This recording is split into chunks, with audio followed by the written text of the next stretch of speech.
Hello everyone, and welcome back to Flying Through the Gyroplane Flying Handbook. In this video we're going to continue and finalize our discussion of the 6th chapter, which is all about flight operations. So in particular, we are going to talk about landings and go-arounds in this chapter here. Some people like to say that we have a perfect safety record in aviation. We've never left an aircraft up there yet. What comes up must come down. So when you do a landing in a gyroplane, we have a normal landing. So what's a normal landing? It's what you do most of the time. It's not super windy. You're not trying to land on grass or anything like that. You're landing on a paved runway. So how does that work? It's actually fairly simple. If you're a helicopter pilot, it might take a little getting used to because you're basically doing what I call the lawn dart approach, where you're coming in, let's say it's at 60 knots, and you're doing 60 knots, 60 knots, 60 knots, all the way down to the bottom of the landing. Now, one thing that you should be worried about is that a gyroplane always has a little bit of a lag between control input and the response, and that's normal. It's also a feature of semi-rigid rotor systems in general, but that can be more pronounced as you're coming into land. And that's why I'm bringing it up here. So what does a normal landing look like? Well, you're going to come in, and when you get to about 10 to 20 feet above the runway, you're going to bring the nose up just a little bit. Not a lot, just a little. And let it kind of sink down toward the ground. And what you want to do as you get a little closer is just slowly and smoothly increase that back pressure so that your descent rate goes to about nothing. And you're a foot or less above the surface, and you're just kind of cruising there. You got the power to idle, and you're waiting for it to set down. Now, in a gyro, most gyros, the center of gravity is actually in front of the landing gear. So when you go to add that last bit of flare, you will literally put the wheels on the ground. So when you're coming in to land, a gyro is just like most other aircraft. The power is going to control your descent rate. So if your descent rate is too high, you can use a little power to fix that. If your descent rate is really low, well, maybe you have too much power in. So it's something like a Cavalon. It's kind of a unique machine in that it's harder to take off in a gyro than it is to land in a gyro.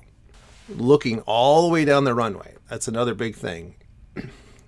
Whatever you're landing, whatever you're flying most of the time, you should be looking all the way down the runway.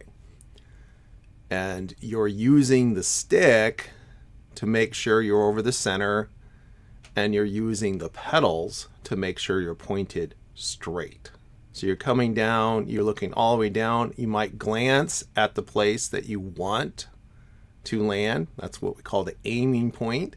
And you can ask yourself, is the angle remaining the same, or is it getting steeper as I'm coming down for my landing? If it's getting steeper, that means that I'm going to overshoot my spot, and I can bring out some more power if I have power in at all. And if the angle is getting shallower, that means I'm going to land short of my spot, and I should bring in some power. So that's a normal landing. What about a short field landing? So maybe I don't have a lot of runway, or more likely I have some obstacles. Most gyroplanes don't need very much of a runway when you compare them to airplanes. Of course, if you compare them to helicopters, they need a lot of runway. If I want to come in and I want to land short, I want to come in for a steeper approach, well, we already know how to do that. And how do we do that? We come in steeper and slower.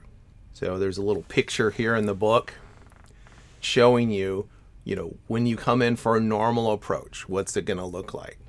Well, if it's a short field approach, you come in slightly slower, and I mean slightly slower. Consult your flight manual for your machine, but you do not want to come in too slow. If you come in too slow, you're going to slam that poor machine onto the ground, and nobody's going to be happy, especially you if it's your machine. So what you want to do is just come in at a slightly slower speed. So maybe instead of 60 knots, it's 50 knots or 55 knots. And that's going to give you a noticeably steeper approach. You can also do things like possibly take the power out at the beginning of the approach and then bring it back in toward the end. That will help you get over your obstacle. And then from there, you might get a little more speed or at least arrest some of the descent rate. And that's the big thing. When you get to the bottom of this, do you have enough to arrest that vertical descent? If the answer is no, it's going to be a hard landing.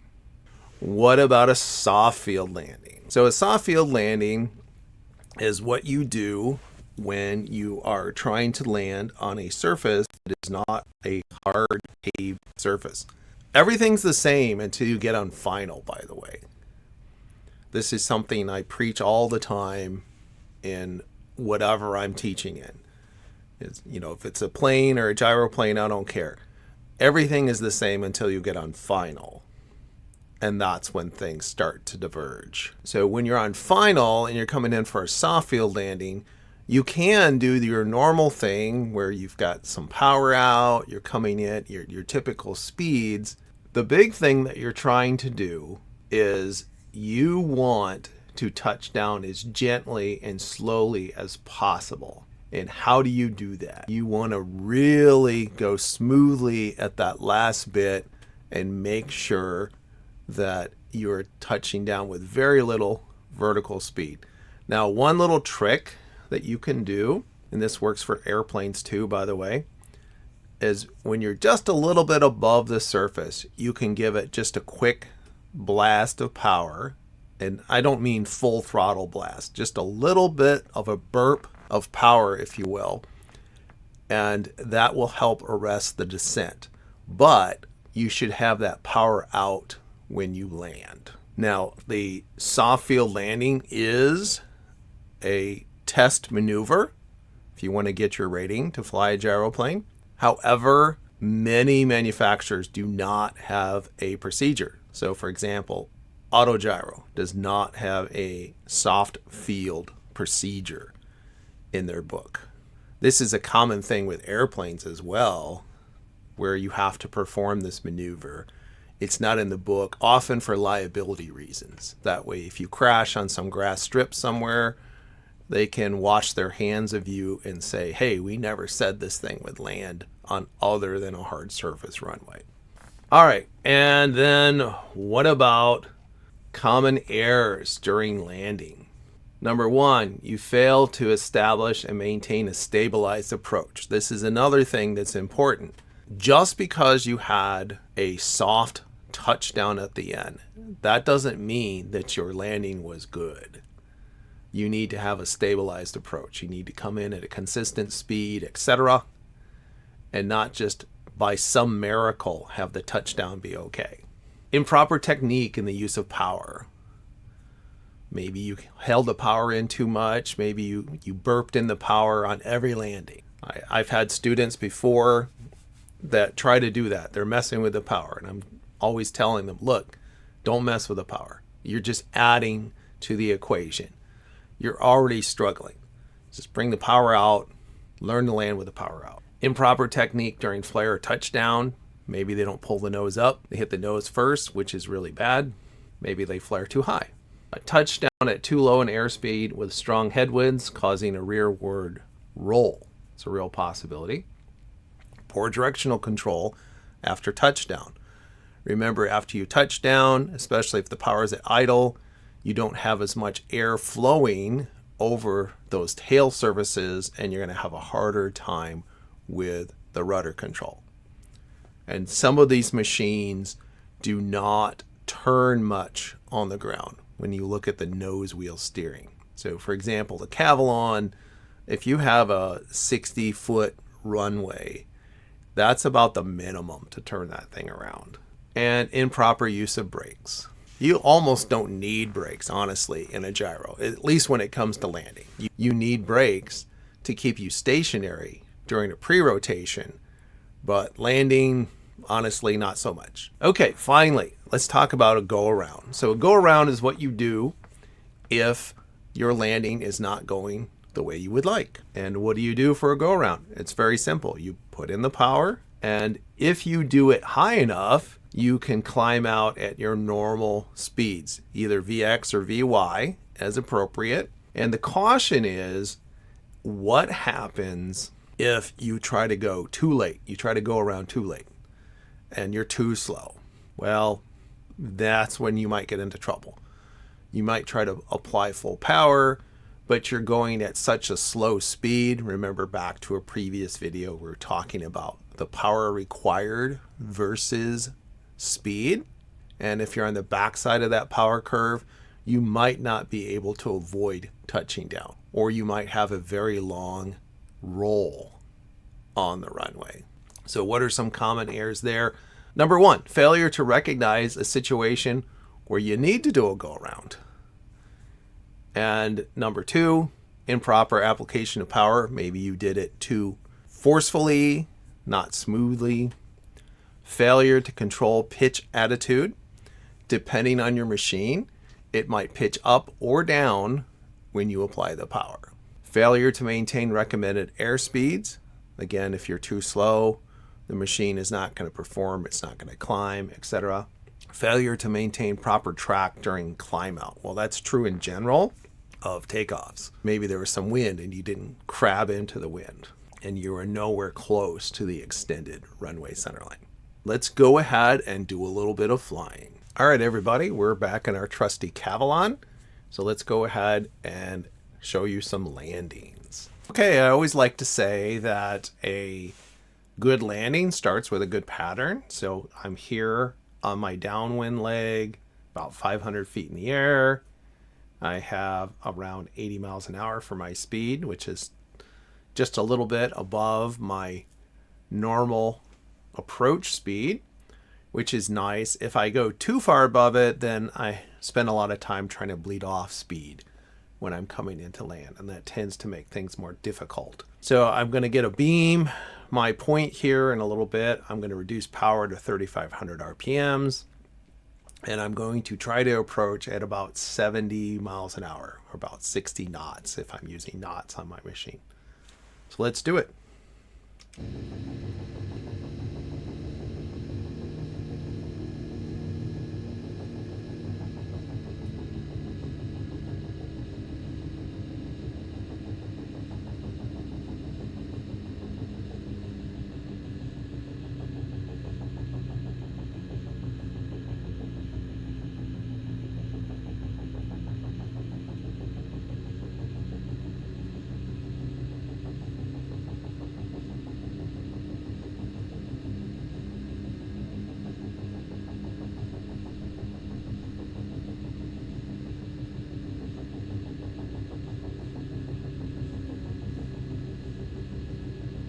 Coming in overshot just a little bit. So I'm going to come back toward my runway, line up,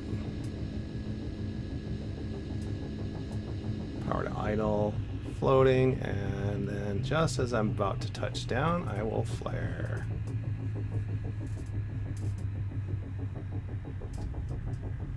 Like so.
Okay, so now we have our weather reconfigured so that I have a nice 20 knot wind that is about a 45-degree crosswind, which means I have about a 15 knot crosswind component.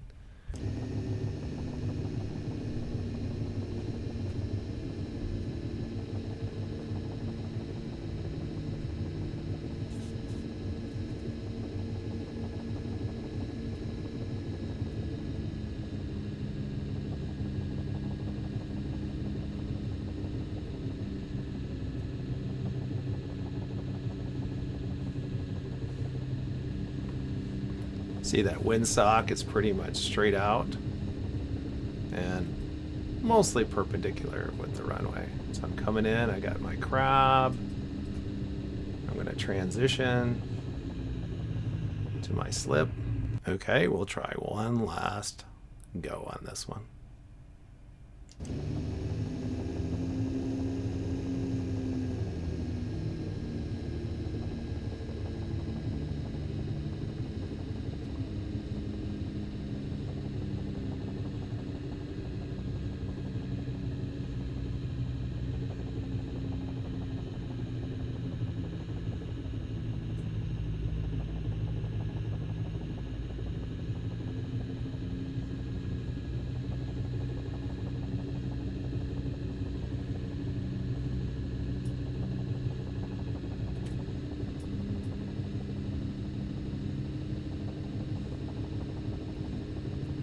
Started by crabbing into the wind.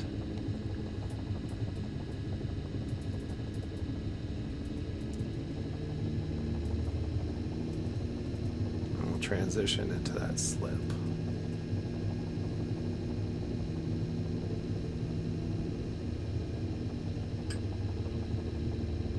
All right, let's go ahead and try a soft field landing. And remember, everything's the same until you get onto your final.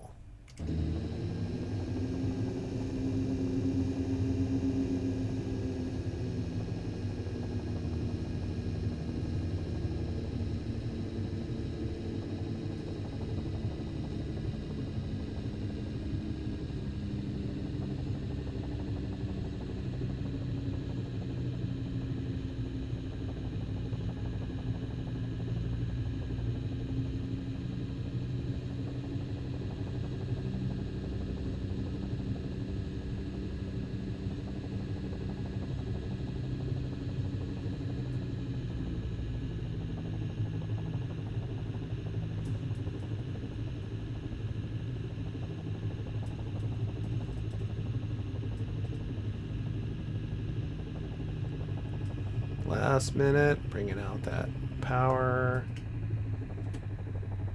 Just trying to touch down nice and soft. Keeping that nose up. Like so. Okay, we're going to come in for a short field landing. So just a little bit slower and steeper.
All right, like so.